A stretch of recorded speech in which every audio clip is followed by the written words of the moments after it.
listeners. Not really much special to say about this one, other than this recording week for the next couple episodes. It's just me and Mom. We do not have a third co-host, so welcome to our family, I guess. And as always, The Monkees may be a children's show from the 60s, but The Monkees Pod is an adult show from 2025, so viewer discretion is advised if you are not an adult and you don't want to hear curse words like the fuck word or the shit word. Let's get into the episode. Enjoy. Hello, and welcome back to The Monkees Pod, a Monkees recap podcast. I'm Sommer. And I'm Lisa. And we are alone today because we thought it was time that Mom should have her friend come be a guest star, but all of the Gen Xers and Boomers who you asked were like, what's a podcast? I don't want to do that. Not all of them. Not all of them, but we'll have one of your sisters on eventually. Yeah. We'll corner one of them and make them talk about the Monkees. But today we have Season 1, Episode 17, The Case of the Missing Monkee. And the historical background that I've chosen today is, this sentence I wrote, medical dramas, ? MASH and the show where Davy huffed glue. So... What was the show that Davy huffed glue on? Ben Casey. We're going to watch a little bit of it. I was going to say Ben Casey is, MASH is not a medical drama. MASH is a military sitcom where they are also doctors Dramedy. And sad sometimes. It's yes. MASH is...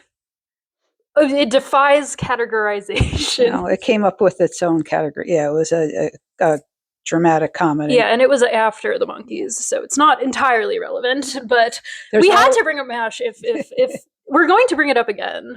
But medical dramas have always been up there. Yeah. Because there's still medical dramas. Right, exacts But now I know General Hospital is like a soap opera, which is a different genre. Yeah.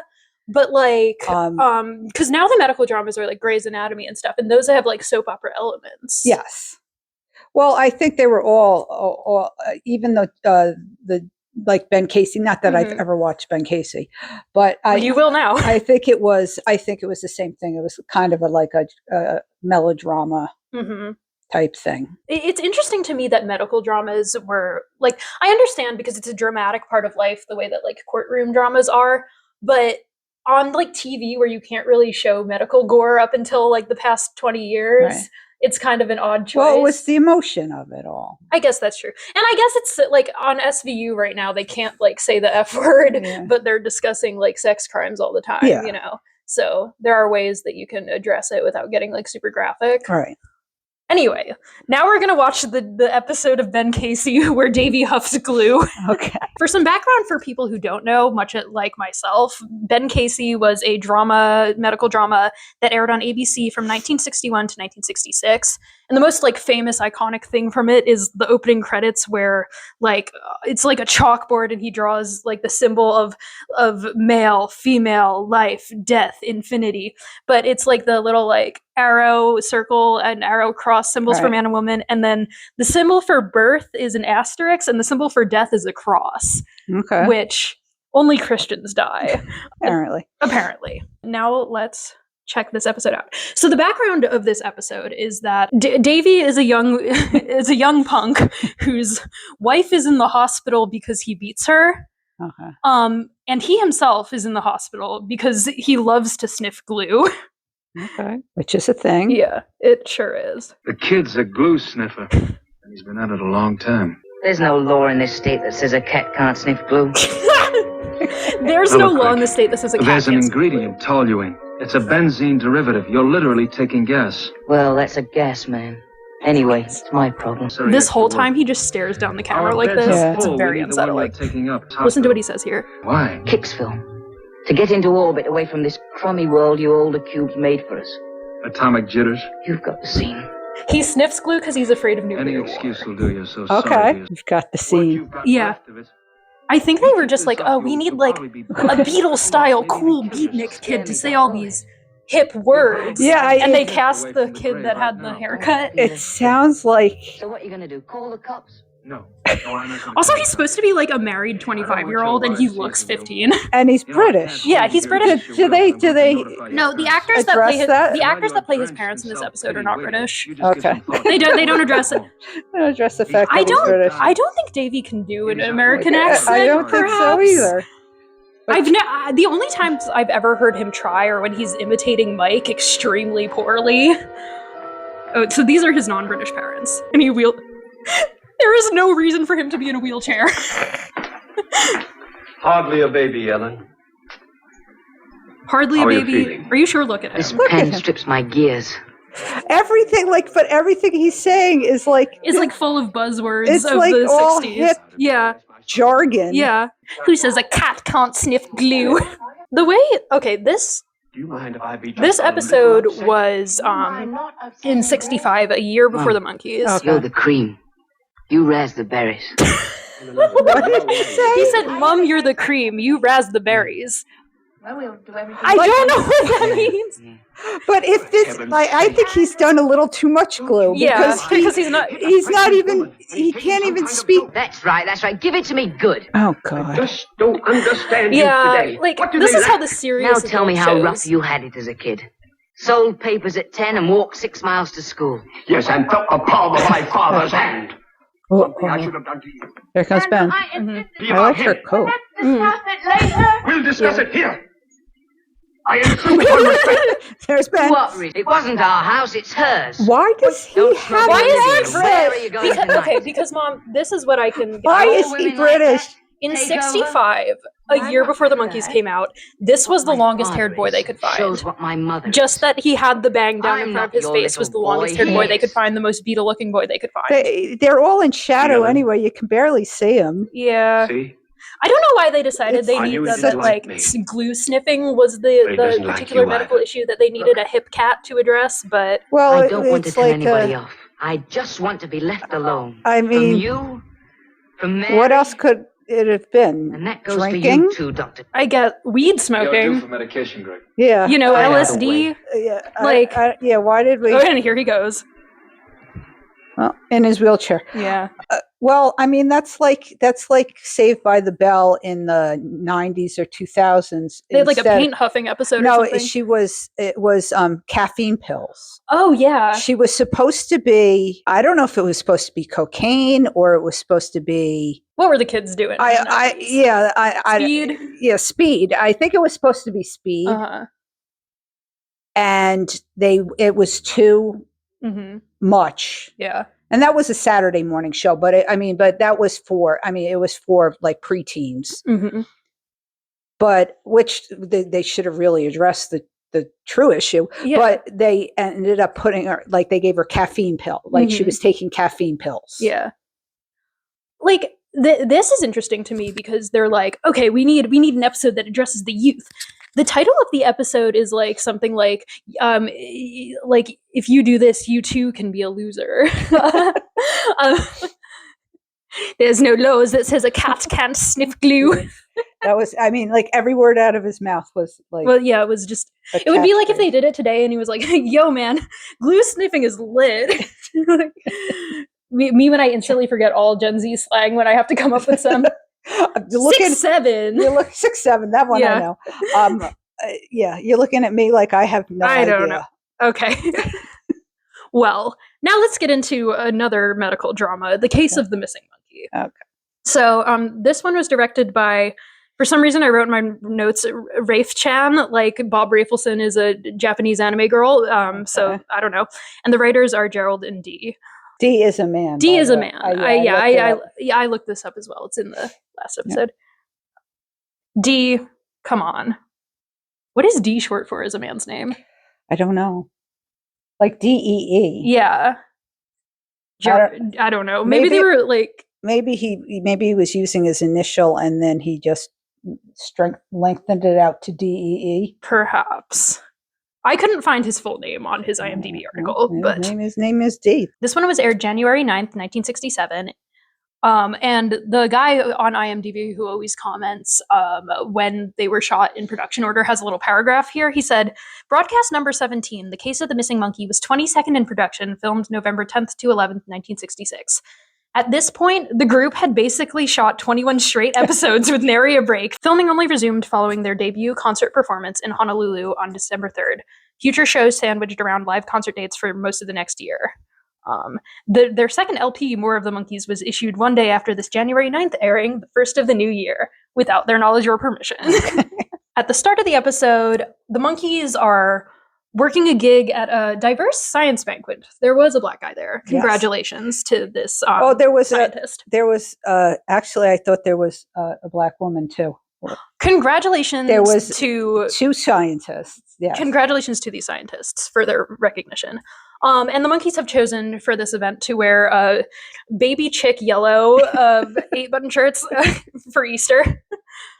First of all, why is a cool teen band getting booked for like a science banquet? What were they doing at the science banquet? I have no idea. They're always being put in situations that they would never be in. The main scientist of the event, whose name is Professor Schnitzler, which sounds like Schnitzel Hitler. Okay. And then I said, OMG, this episode is racist to me.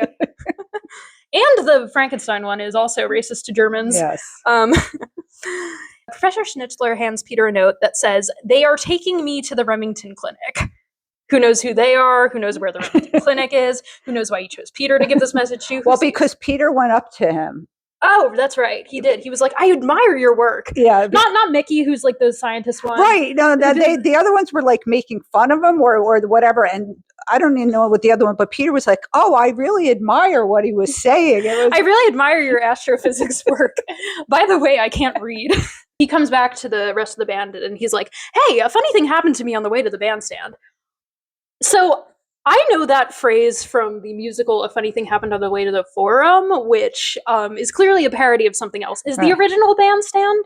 No. The funny thing happened to me on the way to the something. Yeah, I don't know. Forum is what I know. Yeah. But it's like, I don't know what the original is. Maybe we look that up sometime. Maybe sometime. Also at this banquet, there is an evil, because he is short, tan, dark hair, pointy mustache, ethnic coded, man. That's why we know he's bad. Yeah. So as Peter's bowl cut flops so nice as he goes looking for the professor around the party, and the evil man, like he like smirks when a big mallet comes from behind a curtain to bonk Peter on the head. The big mallet is back. Yeah. So you know he was responsible for the big mallet because he smirks. Yes. So, but no, prior to that though, he gave the note to, he tried to tell Mike about the note. Yeah, he tried to give Mike the note. And Mike just stuck it in his shirt. Yeah. So this was after they played, and then he goes looking for he goes looking for Schnitzler. Yeah. And he can't find him. And then he gets bonked on the head and dragged away. So then after the theme song, the Monkees are standing at the party wondering where Peter is. Davy does this like gesture rubbing his stomach that he does a lot, which people have speculated was because he was starving himself and injecting pregnant horse urine to avoid the draft. Okay. So yeah, the Monkees had various draft dodging methods, and Davy chose to not eat, and he went to some doctor who injected him with some sort of like form of estrogen, which may have been animal pee. So you're saying Davy did this? Yes. Now, why was he avoiding the U.S. draft? Because legally, it was a huge scandal, and all the fangirls were so mad. Legally, because of his visa and because he was a U.S. resident, he was eligible for the draft. Okay. And his fans found this out, and they went buck wild, angry, like. Okay, that's interesting. I didn't even. Yeah. Think of that. Yeah. Okay, so Micky says Peter needs a lot of looking after, and Mike says no more than the average aircraft carrier. And they make like a joke noise, and then they look down, and I'm like, "What was the joke? What's the joke?" I don't know how much care an aircraft carrier needs. I don't either. And then I noted a couple of times through this thing, the jokes are just not in this. Like, no, they put joke noises after things that aren't. They're putting and the guys are like saying the things, and they're not even like trying to deliver them because they don't make any sense. Like, I'm like, none of this. There was not a lot of funny stuff in this one. Yeah, I have a specific note later of a time that there was like a joke noise on a non-joke. Yeah.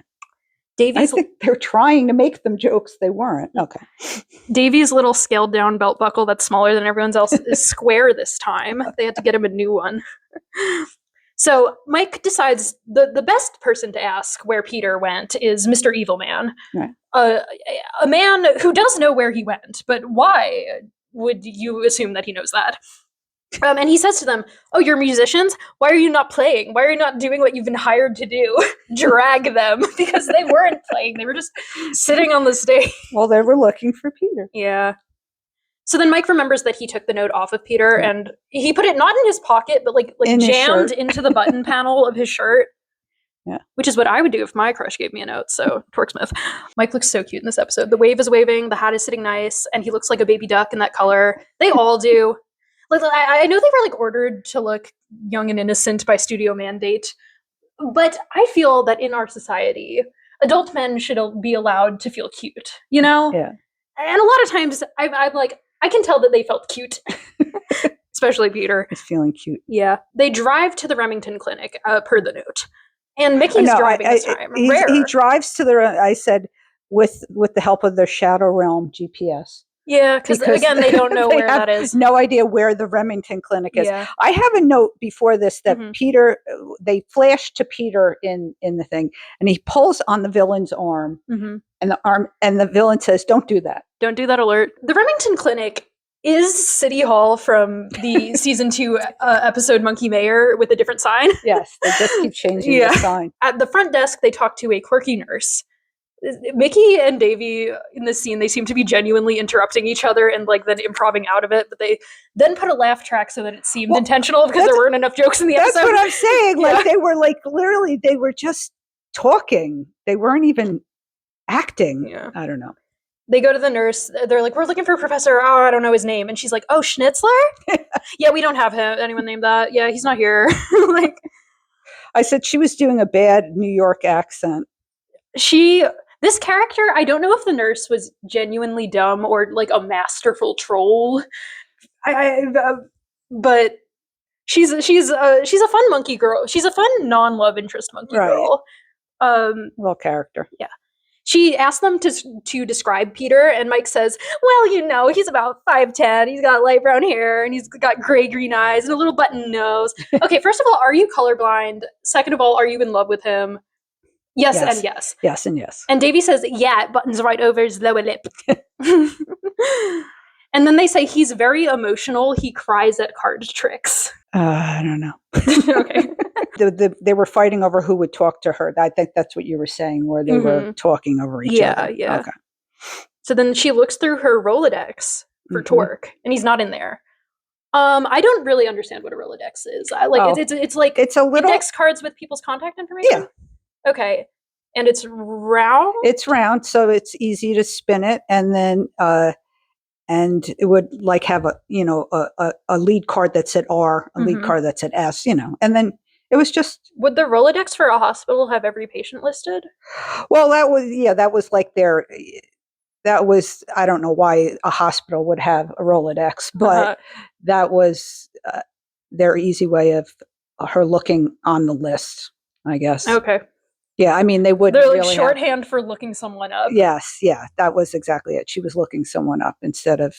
Mm-hmm. She's like, "If your friend is missing, I suggest you call the police." And Mr. Evil Man is also there. He's revealed to be Dr. Evil Man, actually, because he shows up in a lab coat.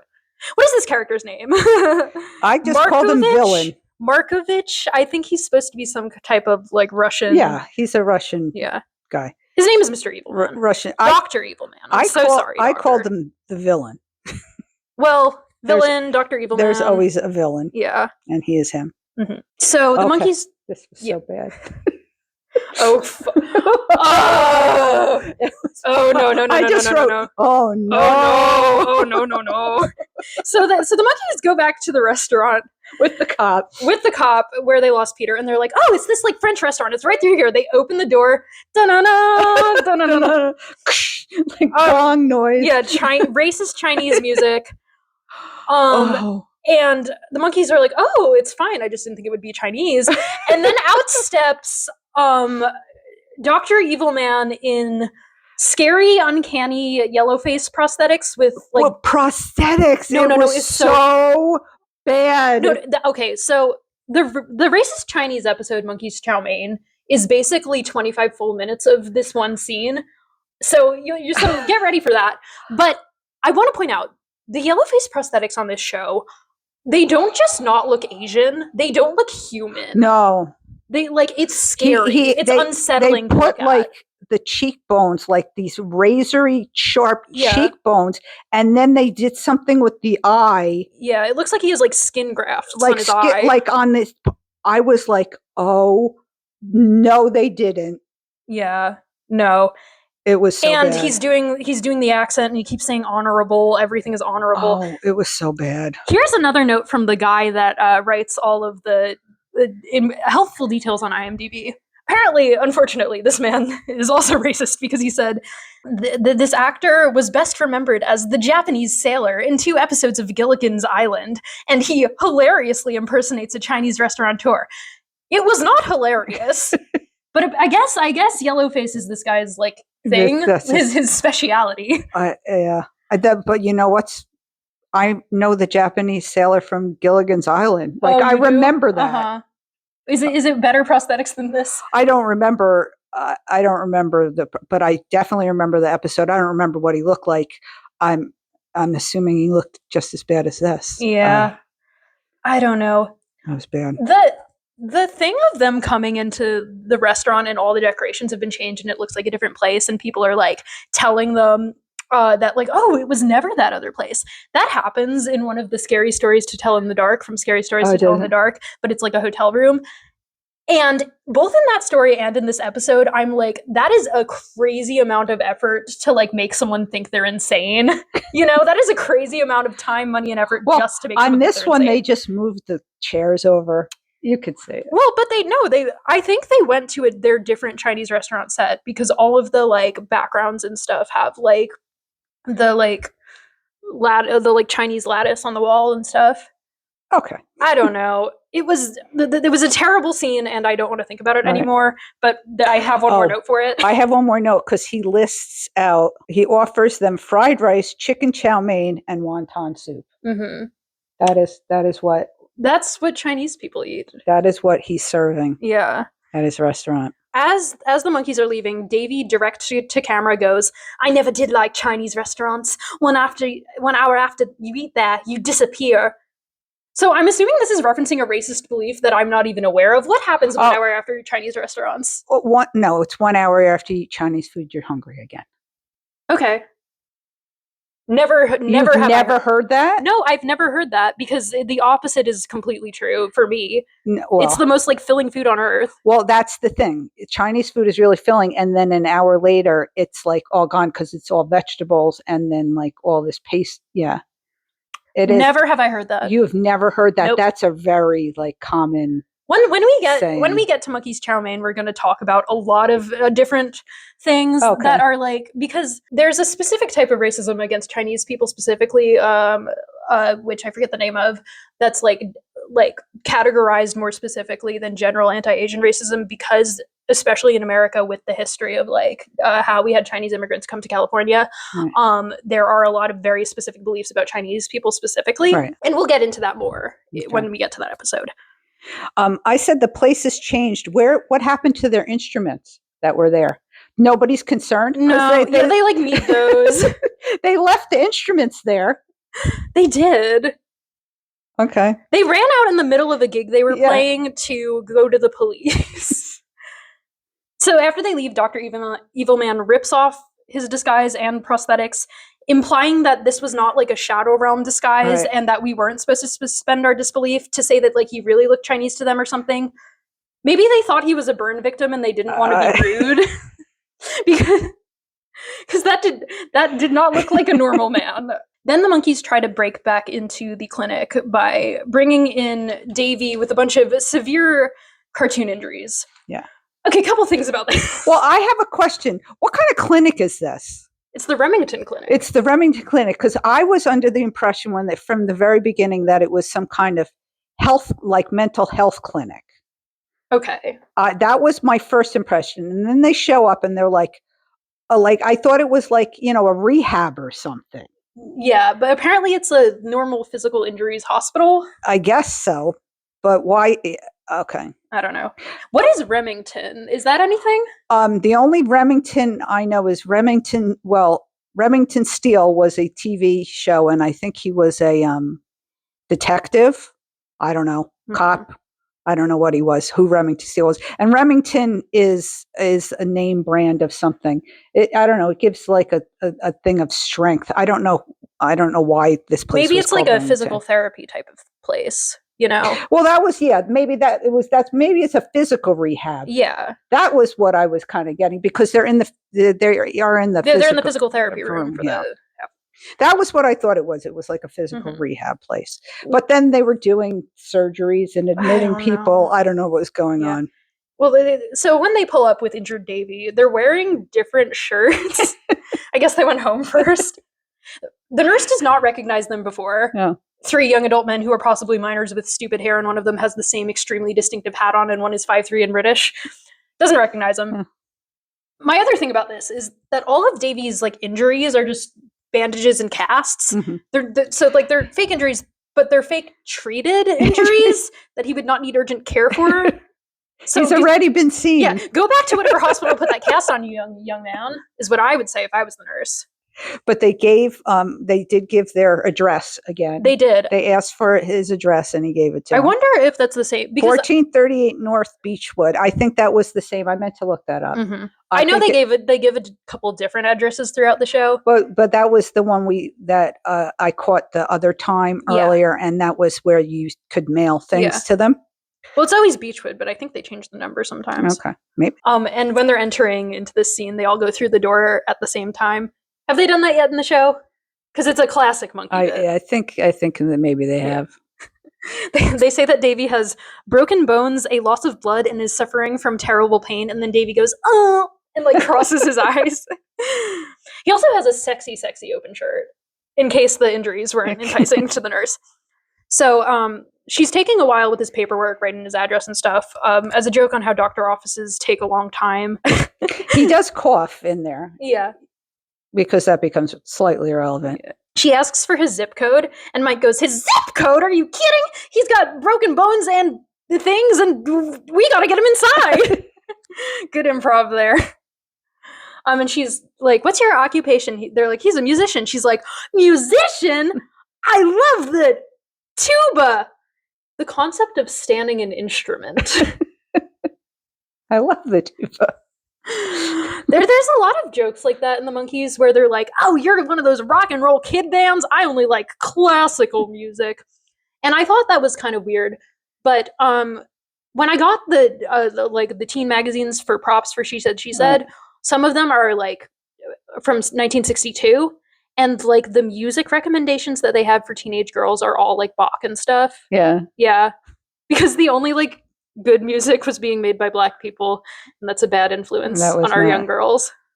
For them. Yeah. And then the nurse says, "I don't suppose you're old enough to qualify under Medicare." Yeah. The way I hadn't even considered that the origins of the American healthcare crisis were going on back then. And Davy's like, "Well, I wasn't when I came in here." Oh. That was actually the only good joke in the whole. Yeah. Only funny joke. Yeah. And they probably didn't even put a laugh on it. Yeah. So she finally lets them in, and she calls. No, she says, "Come back on the 13th." What? That's weird because she goes to admit him. No, he says, "Come back on the 13th," and then. Mm-hmm. Well, no. First, she calls the room, and she's like, "He'll probably need the operating room. I don't think he'll need the recovery room." Right. Oh yeah. Okay.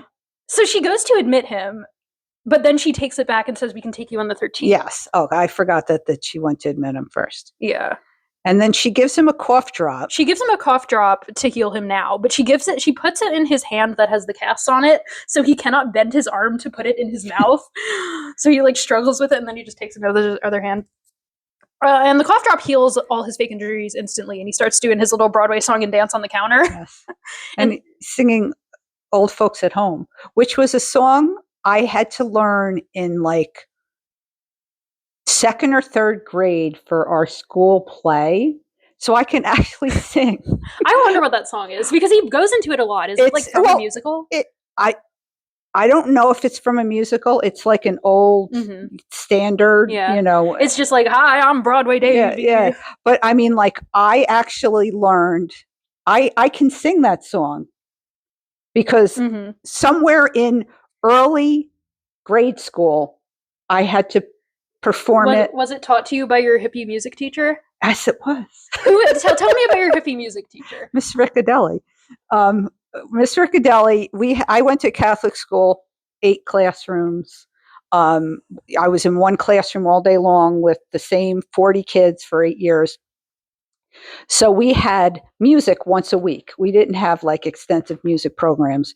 We had music once a week, and Miss Riccadelli would come in and with her guitar, and she would teach us songs, and we would sing, and that was our music education. But she was like a hippie. Yeah. So she would come in and she would teach us like Bridge Over Troubled Waters and like just hippie songs. Like, that's fun. And that was my music education. That's why I don't know how to read music. I don't know how to sing properly. I don't understand anything about music, and I've never played an instrument because that damn lazy hippie didn't teach you right. Because because the school didn't have any funding for any of it. All we had was like enough funding to have a woman come in once a week to sing with us, and that was it. She's probably like 21. Yeah, she was like. She's playing gigs afterward. Yeah. So the nurse is so impressed by the instant healing powers of the cough drop that she starts like gobbling them up. Hard cut to stock footage of a rocket launch. To remind us what is at stake in this post-World War II Cold War espionage and kidnapping world? I don't know. That's like the glue-huffing, though. She's taking those cough drops. Maybe she's gonna end up in the hospital. She got high off. She got high off the cough drops. It doesn't say this in the episode. I don't think. They just call him like a good scientist, but like on the IMDb description for this episode, they call Dr. Schnitzler a rocket scientist. Okay. So maybe that's it. I don't know. Is this a reference to Wernher von Braun? I don't know who's Wernher von Braun. Wernher von Braun was a Nazi that was hired by the U.S. after World War II to help with their nuclear program. And they forgave him for being a Nazi. Okay. It was really bad, and he worked on some stuff that ended up in Disneyland. Oh. Yeah, interesting. Nice. So, hard cut back to the monkeys. Sneaking up into a back window of the clinic. Micky wanted to use the bat hook, but Mike's like, there's a ladder right there. Okay, but first, before they tried the bat hook, Davy's climbing the ladder, and Mike grabs his leg, and they discuss bringing, but he grabs him by the leg and pulls him back down. And then they pull the bat hook out of the shadow realm before just climbing in the window. He pushes the edge of Davy's shirt up and like exposes some of his skin, and then he grabs Micky on the ass cheek, full cup, like pushes it up. That was it, like full cup. Yeah, it's like touch each other on the butt. Yes. Mike almost gets gets kicked in the face. Yeah, it was Mike on the bottom. Okay, Mike almost got kicked in the face. You said it's giving Mad World. Oh, it was giving Mad World when they go on the because they're showing them climbing the ladder. Yeah, and then it cuts to the stock footage of the street, and they're they like, look whoa! over their shoulder, and it's the stock footage of like the street, like, oh, we're on a really high ladder, and this is scary. Yeah. And it was giving me Mad World at the end when he's up on the they're on the fire escape and they're like throwing the money, and the fire truck, they're on the fire ladder, and the ladder is going like this, and then they get into a hospital with cartoon injuries. Yes. Wow. So once they're inside the clinic, to blend in and look like patients, they all put on blue pajamas and various colored dressing gowns. Laugh track? It wasn't a joke. They put on a different normal outfit. I don't know. Then they say, we're going to search the hospital. And then they stay in that one room.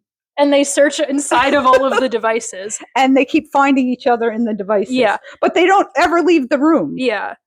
Earlier in the scene, Mike shushes Micky and Davy in like a way that shows that he can't like that his finger is fucked up and he can't like make a fist. Okay. I didn't catch that. Yeah. So they're in the room that they landed in, looking inside of all the equipment, and I was like, what is this equipment? There appear to be like two like small personal saunas, but one of them is this big like metal and plastic box structure, like a medical device, and one of them is like a little like zip up tent that you can buy on Amazon today. Yeah, that was it. I said, well, at first I said they were in the exercise room, and then I said, I think those are saunas. And then you go back later on, it says it's the physical therapy room. So I was like, oh, okay, that makes sense. There's also a bunch of wooden bowling pin looking things. Those were weights. Weights? Okay. Wood weights. I think they were weights. They were like, they looked like wood. Well, there were some like little barbells, and then there were the like pin looking things, which could have also been little like bats. But I'm not really sure what type of physical therapy that's going to help you with. I don't know what They also have the exercise bike that Ringo was forced to play in the Beatles music videos instead of playing the drums, and a rowing machine. Yeah, which looks dangerous. Yeah, old-timey rowing machine. Old-timey rowing machine. Dr. Evilman and his orderly, who I have called the orderly this whole time, have Peter tied up in a different room in the clinic. And Professor Schnitzler, that's so hard to say. They're like, he is still asleep from the drug. Imagine if they said that on Big Time Rush. And then they go, he reveals the evil plot. Directly in front of Peter, of course. Which is they're going to transport the professor out of the country so that America will lose one of its greatest scientists. And presumably the Cold War. And will be nuclearly annihilated. I guess so. Ha ha ha ha ha. So the orderly during this conversation, he tells Peter to shut up. And Peter says, "You can't do that to me. I need love and understanding." Aw, Peter. "My mother rejected me. My sister resented me. I've lost all my confidence. And now this operation." And they're like, "Wait, what are you quoting?" He's like, "Ben Casey. Act 1. That is incredibly confusing to me because from everything that I could find on the internet, Ben Casey was not based on a play. What is he talking about? Well, but that was, I don't know. Well, I don't know what the Act 1 was, but isn't that funny that it's Ben Casey and Davy was on Ben Casey? Do you think he was like, "Oh, I remember I was on Ben Casey"? I was gonna say I can imagine him being like, "Oh yeah, let's all watch my episode," but there was no way to do that. No, none whatsoever. It's so wild to me that like TV shows you just had to watch it when it was on, or else that you was couldn't it. watch it. That was it. Wow. And I said, Thug pulls a gun. I was calling the other guy Thug. Pulls a gun on him. Because he knows too much. Yeah. And he's like, "Thank you." I can't murder him there. Yeah, so and then the villain has a better plan. They decide they leave him alone in the room, and to attempt to escape, he like hops his chair to in front of a mirror. His bowl cut is flopping so nice the whole time. And then he says Shazam and the mirror breaks. And then he says, "Another 10 years of bad luck." 7. 10? 7? Another 7 years of bad luck for Captain Marvel. Peter, I think if you command,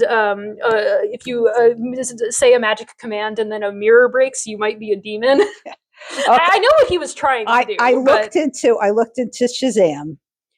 They made a Shazam movie recently, so I know what it is. Yeah, but Shazam. Yeah, so you know what it is. Yeah. Okay, but first of all, 7 years bad luck is the standard amount of bad luck you get for breaking a mirror. Okay, so I looked into Captain Marvel. I looked into the Shazam. Captain Marvel of comics in the 40s and 50s says Shazam to get his powers. Yeah, he's like a little kid and he turns into an adult. In the 40s, 50s comics, in order for him to become Captain Marvel, he would have to say Shazam. Mm-hmm. He was too much like Superman, so Captain Marvel was on hiatus at this point in time.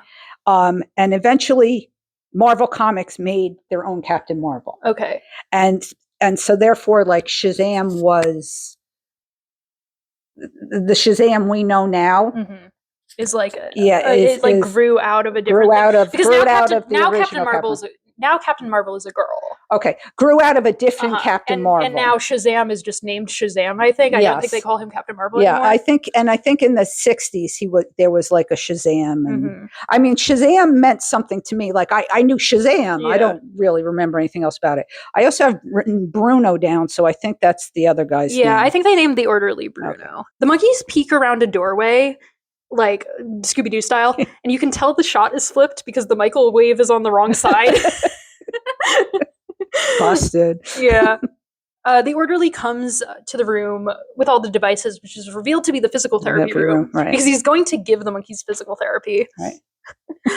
And they cut to a shot of Mike like perched on the rowing machine like a little bird with his like leather beetle boots and his pajamas. You could have took your shoes off. They're always wearing their shoes. Yeah. There's like a pulley thing that Micky is too weak for. Right. And then Davy gets in one of those like stomach fat vibrating belt things from the 50s for his spare tire. Bitch, these are the skinniest boys on earth. And it's also ineffective because he puts his arm inside of it while it's going. Yes. That's not gonna. And then they do a spare tire joke. They show you him holding a tire. So was the idea of this device you just vibrate the fat off? I never understood what the idea behind that device was. I think it was supposed to. Yeah, you're supposed to like shake. I don't know. Certainly, it didn't work. No, it never did. So then Mike does a bit where he pretends to be like on a gondola with a girl, and he seducts her with a banjo. Yeah. So there's this just some random woman sitting on the rowing machine. The girl is we've seen her before. Yeah, she is. It's Val Karras, so she's been around. Yeah, I've seen her before. Yeah, the orderly, he has like the hair of a Roman emperor with like these like short curled bangs in front, and he has also the face of a Roman emperor. He looks like angry. And he's got like a big nose and stuff. And I don't know. I think he should have been. Maybe they took him off of another set. He should have been playing more honorable and tough roles, I feel like. Yeah, he didn't really look like their standard. Yeah. There was a weird shot in there where like he rolls his eyes at the monkeys and walks off frame, implying that he's left the room, but like he hasn't because he's back like 30 seconds later. Anyway, it cuts to Mike and Peter like dying in the saunas, which implies that he trapped them in there, but I thought he just left. And then I was like, maybe they just wanted to try the saunas and then they got stuck in there. So in the room that Dr. Evilman has Peter trapped in, he's wearing scrubs now to show that he is ready for evil surgery. Right. And he points his Monsters, Inc. Scream Ray. Okay, let's talk about this.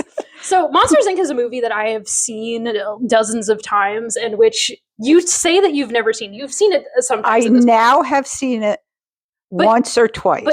But for years and years, you only ever heard it when me and my brother were listening to it. Yes, we would drive. When we were watching it, you would only ever listen to it. Yes, because we had a little VCR, a DVD player. Yeah. That you could hook to the back of the car seat. Which is much better than giving your child an iPad.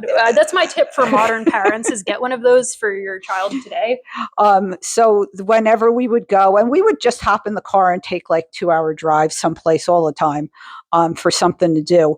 But that was your favorite movie to put in, and we would put the movie in, and I listened to that movie dozens of times, and I can recite it. But I had no idea what was happening on the screen. You don't know what the characters look like. I didn't know what I know what the characters look like, but I didn't know what Mike and Sully look like. You don't know what like Celia looks like. And I didn't know what they were doing at certain points. You didn't know what Boo looked like for a while. No, I didn't know on the cover. I didn't know what Boo looked like. And like I didn't know where they were in the scenes, like they were I didn't know what was happening. Now that at some point you have seen it, do you remember the scene where they like use the ray to try and suck the screams out of the kids? They use the big device? Yeah. Okay. So that's kind of what this reminded me of. Except his device, he says to Peter, "This is my amnesia ray. A normal brain would recover from this in 3 days, but for you, it will take until early spring." Yep. Damn. Brain damaging random citizens. So the orderly, who I guess didn't leave, orders the monkeys to go back to their rooms, their hospital rooms, and leaves. So then they run off to find Peter, but the phone rings before they can leave the room. And Mike answers it, which is completely foreign as a concept to me, to answer a phone that is not mine. That is ringing. You didn't even know to answer the phone when it rang in the house, because we never even answered. I just got rid of my house phone like 6 months ago. We had a house phone the entire time you were growing up, before you had cell phones, before we even had cell phones, and it would ring. and we never answered it. We had an answering machine, and we would always listen to see who was calling. So you guys never even knew that when a phone rings, you're supposed to pick it up and answer it, because we never answered our phone. I ignore phone calls unless like they're from somebody I know, which is bad. That's not true. Sometimes if I'm like waiting for a call and it's a New York number, I'll pick up. Yeah. But now iPhone tells you scam likely, so Yeah. I ignore those. No, we were ignoring them for years, and unless it was someone we knew. And now I ignore all calls. Exact same thing though. If I'm waiting for a call, and it's like a number from the area, or sometimes if I don't know where you are and there's a New York number comes, like, or if I know you're out somewhere, you think it might be someone else and me calling you because my phone's dead. Yes. Yeah. But Mike does not have this phone ignoring instinct because he's a good boy of the 60s, so he'll answer anyone's phone for them. And he like summarizes what's going on, and they're like, "Who was that?" And he's like, "It was TV Guide." But for some reason during this little phone call, he's like in this weird, like, high-pitched, breathy voice, which I call his tonsillitis voice, because he has it in season 2 after the episodes where he was missing because he had to go get his tonsils out. Okay. And he's, like, mumbling, too. I'm like, Michael. But he did the recap, which they had done in another episode. Yeah, they did that in like the second episode. To recap for the audience. Yeah, in the middle of the, like they came back from commercial and they recapped the whole show so far. As if the plot points like matter in the show. As if anyone was following. As if you weren't going to know what was going on. Maybe it was for the people who were currently watching, just to like refresh them.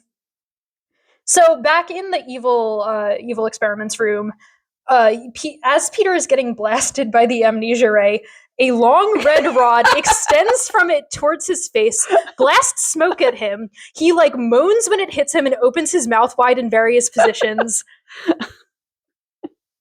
What are we doing here, guys? What are we doing here? I was like, well, that happened. That was very suggestive and very concerning. So he starts, as he starts to get amnesia, to remember all the good times he had with all the children and the monkeys on the beach and the swings that time. All the good times he had playing with children on the beach. And he imagines all his friends going, "Peter, where are you?" I was like, is he walking around?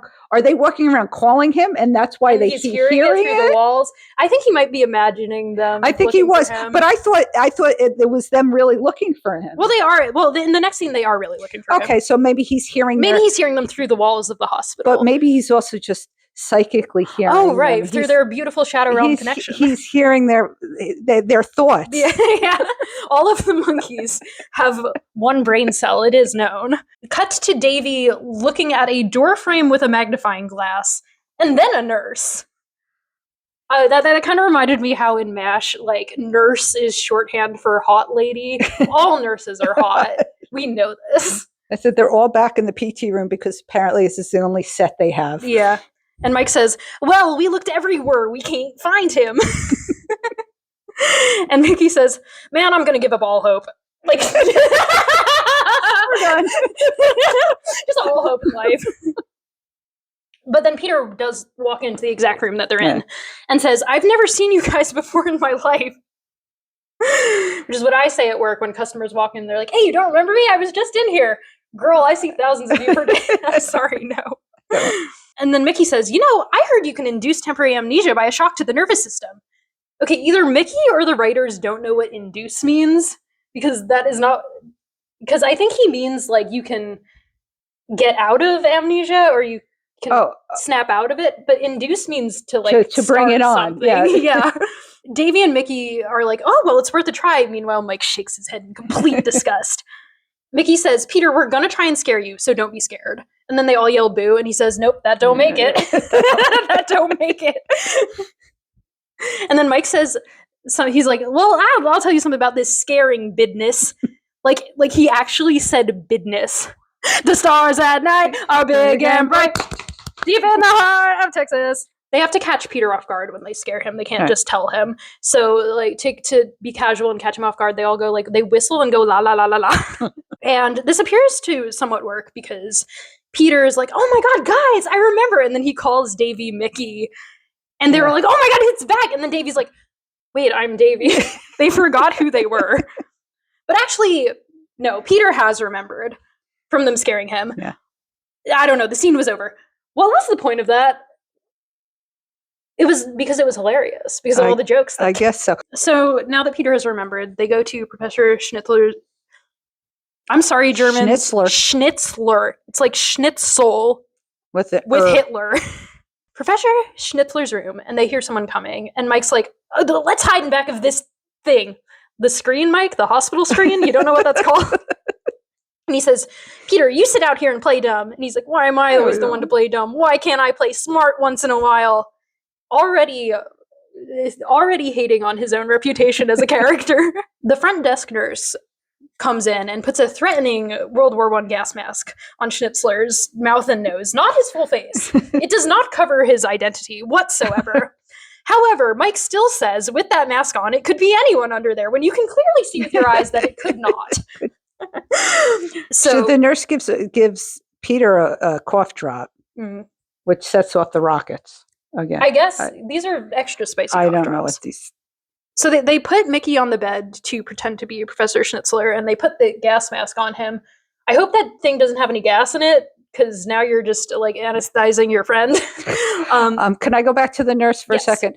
She's missing a tooth in the back of her mouth, like over here. So when you smile, you see she's missing this tooth, and she also has a splint on her finger, which you can see clearly in this. And then I went back and I'm like, oh, you can see it in the first one. So I'm like, what's going on with this woman? Do you think the splint was like just actual? No, I think she was injured. I think she was injured. Yes, I think like her pinky was broken or something. She had a splint on her finger. Wow. Okay. Workplace incidents in the Screen Gems studio. They put Micky on the bed, and Peter like comes from behind the screen and goes, "Okay, Professor Schnitzler's comfortable back there. His ass was not back there. He was not on set that day. They sent the actor home 2 hours ago." So they put the mask on Micky, not disguising him whatsoever, and all hide underneath his cot. Yeah. The villains do not notice that the cot is heavier, and therefore, and that there's no way they could have fit 4 grown people or 3 grown people under this guy. Mom, they shot it.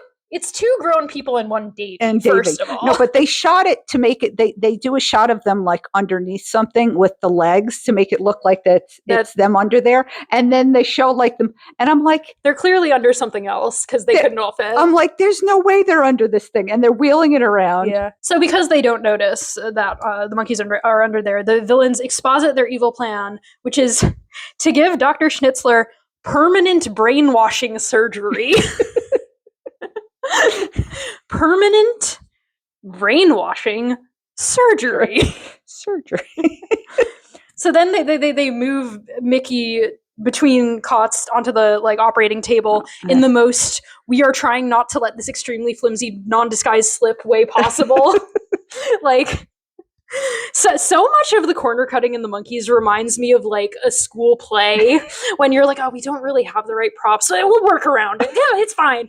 Oh, the mask doesn't really cover. Just keep it really over your face, okay? Okay, villain guys, don't let that slip off him. Like, okay, I said that they snuck out and put on scrubs. Yeah. Okay, and then they come back in, and Peter's not wearing a hat. The other 2 have their scrub cap on, and I'm like. And nobody's recognizing Peter. They just had him in captivity. They were this is the person they kidnapped and were supposed to amnesia raid. But they're looking directly at him and they're not recognizing that it's him. And well, they have extreme face blindness anyway. That's beyond extreme face blindness. That's the hair blindness. I will say that their scrubs are fun. I like when they wear fun outfits. It kind of gives Frank Rocky Horror, but I wish they had little bow hats like MASH. On MASH, their surgery caps look like little bow buns, and yeah. Look at the surgery hats on MASH. Okay, what is that? What is a bow bun though? You know, like the Asian dumplings. Okay. With the twisted little top. Oh, okay. Oh, yeah. Oh, okay. Yeah. So that's what I think they look like on MASH. Okay. But these are like teal Yeah, no, these Teal are strobes like in the square teal. But I'm sorry. Yeah. They literally didn't. He escaped a minute ago, and they don't recognize him. Yeah. Also, the other two, the orderly was giving them physical therapy before. Yeah. Well, so no. Mike decides to be the head doctor because he always has to be in charge, and they put 2 sets of rubber gloves on him that his fingers are like not in the fingers of, and then it jump cuts to a shot of him wearing them correctly. Yeah, of course. Dr. Evilman is like, this is my patient. Mike's like, no, he's mine. Okay, we'll cut cards for him. Peter meat cleavers a deck of cards in half. Is that a way well, to... you is cut like cards. flipping a coin? I don't know. Yeah, I think you say the whatever number, whatever, and whoever cuts it closest. So you just cutting cards. You just open up. You just pull, it's just a you pull open the deck of cards, and your card is there, and whoever's got it closer to the number. But yes, it's a valid way to decide things. And you don't do it with a meat cleaver. But you don't cut them in half with a meat cleaver. They're doing the surgery, and Mike makes Davy hand him the tools, and he's like, scalpel, suture, whatever. And then he goes, peanut butter. Whoa, so wacky. These jokes are just... it's the humor. They're not landing. And then the next joke doesn't land either. It's the Dr. Evilman's like, no, he's my patient. And then Mike's like, well, no, he's mine. It says right here on the menu, my patient. And he pulls out a menu from the Vincent Van Gogh. Okay, and I just got the Vincent Van Gogh joke. You didn't? I literally...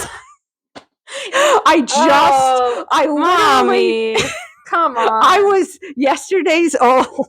Wow. When you understood that it was a joke about Vincent Van Gogh? Yes. And the go. Because Wow. Okay. That doesn't make sense. Why would his patient be on a menu? Well, why is there a menu? I feel like Mike improv that one and he was like, give me the prop. I don't know. Yeah, well, what was that? Yeah, we're back in the... it got left in the room. So they start fighting over the operating table, and the mask fully falls off of Micky like 30 seconds before the villains notice that he's Micky. But they do notice, and we get Steppin' Stoned. The songs in this stretch of the show keep coming in like super late in the episode. Yeah. Like, I don't think we've even had a 2-song episode in a while. Yeah. And it's always like, I could use a song earlier. Come on, guys. So Mike, during this romp, he runs down the hallway stupid with his hat pulled like over his eyes almost. I saw the clip of this posted one time, and someone was like, I understand why post-Monkees Mike really tried to like distance himself from it and was kind of bitter over being seen as this his whole life, because if me doing this embarrassing shit was broadcast to every living room in America, I would want to get away from it too. I too would want to be away from it. There's a moment in Head that I think is kind of commentary on the fact that they were often made to like do embarrassing stuff on the show, which is the dandruff section, which listeners, I know you know what I'm talking about, but the Monkees find themselves mysteriously on Victor Mature's head and in his hair, and then they hear the voice of Bob from the heavens go, come on fellas, jump around, you're supposed to be dandruff, come on, and then the music goes, dandruff, dandruff, dandruff, and they're like, what are we doing? What? And I think that was like commentary like from them, and it's interesting because like Bob Rafelson was the one making them do it, and then he wrote the script about like they all collabed on the script, and Jack Nicholson was really like the head writer of it. But it's interesting that they were able to recognize that what they were doing was kind of like embarrassing for them, you know. During this sequence, the Monkees bonk the villains with mallets and then play with all the physical therapy and hospital equipment. And then I said, then they do the doorways across the hall bit where they're chasing, just like Scooby-Doo. And I said, very Scooby-Doo, where they're chasing each other like across the hall, and then you're like, they all run with their hands like this, like Scooby-Doo. Yeah. But they were, and then they're, and then you run into each other, and then they're behind you, and the whole bit. Davy with the like doctor hat on, his hair like flips out of the bottom like a cute little girl. So then Mike and Micky get to look at a nurse with binoculars, and then Mike makes this face into the camera. Which I said it's so funny because at this point I'm just everything you're saying I've written exactly. Mike and Micky are looking through binoculars, and a nurse walks past them, and they both look at her, then smile to the camera. Yeah. Well, I don't know if I would call this a smile. That's some other expression, I think. He leered. Pete does some Pete jumps sped up. In like half of the shots in this sequence, they're wearing their normal clothes under the scrubs instead of the hospital pajamas because they shot it on different days. I'm guessing. I said Micky and Bruno have a bike race on the exercise bikes. Like they're on 2 exercise bikes and they're racing each other. Yeah. And they finally defeat the villains by getting them dizzy. Sure. So they save Dr. Schnitzler and threaten Dr. Evilman by saying, "For helping America's enemies, you should undoubtedly get 20 years from a federal judge." Name the enemies, Micky. Who are the enemies? Who are the enemies? Yeah. And then Mike says, "Not only that, but you'll probably get a pretty good wrist slapping from the AMA, the American Medical Association." Is that still around? Yeah. Okay. I'm not familiar with them, but I'm not a doctor. So Mike and Micky, to close out the episode, make a heroic episode end speech in like superhero voices. and Micky says, "Evil," the forces of evil. Mike calls the other monkeys his trusty cohorts. And to the monkey mobile. They go. And away. Yeah. Well, I also have another thing that I said, before they leave, Peter tries to get help for his tonsil from Dr. Evilman and sticks his finger pretty far down his throat. Good gag reflex. I can't say that on the pod. Yay! Generic stock footage, and they're in their red button suits because it's the time that they were in the Monkey Mobile to shoot for the opening credits. And that's the end of that one. The end. The monkey was missing. You could say that the monkey was out. Monkey out. We hope you enjoyed that episode of The Monkeys Pod. You can follow us on Instagram and the website formerly known as Twitter @MonkeysPod. I like doing the thing. I like singing songs in the outro. Maybe that's going to be my thing now. So here's the song that I prepared for you today. Take your medication, Davy. Take a short vacation, Davy. You'll be okay. You need some medication, Davy. Some alterations on your clothes and your brain. I could keep going. I can rap all of Roman Holiday, but I won't today. Bye!